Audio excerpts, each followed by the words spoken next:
Hey learners, welcome to Trade Tactics. In today's video, I'll teach you the proper way to use the Bollinger Band, a powerful tool that can help you generate consistent income from the stock market. The Bollinger Band is a very famous indicator widely used in the market because it can be utilized in multiple ways. We can use the Bollinger Band as 1. A support and resistance indicator. 2. A tool for trend identification. 3. A way to assess market volatility. When you apply the Bollinger Band on a chart, it appears as a cloud-like formation, moving along with the price.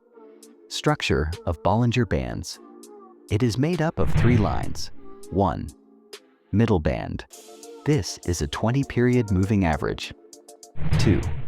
Upper band. This is calculated as the middle band plus 2 times the standard deviation of the price. 3rd, lower band. This is calculated as the middle band minus 2 times the standard deviation of the price. Don't worry about these calculations. They're automatically performed by the trading platform. I've shared this just for your basic understanding. Interpreting Bollinger Bands. When the Bollinger Band shrinks, it indicates low volatility in the stock. When it widens, it indicates high volatility. When volatility is normal, the Bollinger Band remains stable. How to use Bollinger Bands for high probability trades.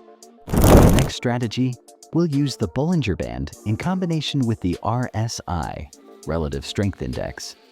The Bollinger Band will act as our primary indicator to generate buy and sell signals. Setting up the strategy.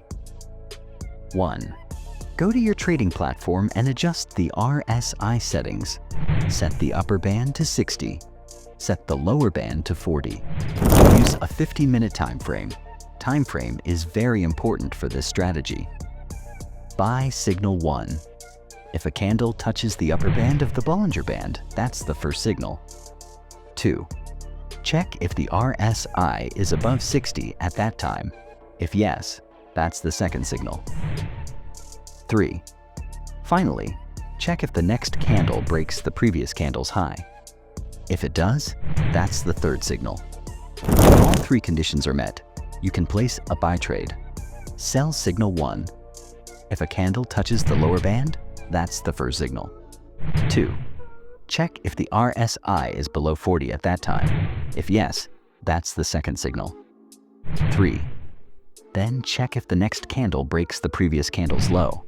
If it does, that's the third signal. If all 3 conditions are met, you can place a sell trade. Conclusion. Hopefully, you've gained some valuable insights from this video. If you found it informative, please like the video and subscribe to the channel. See you in the next video. Until then, best of luck.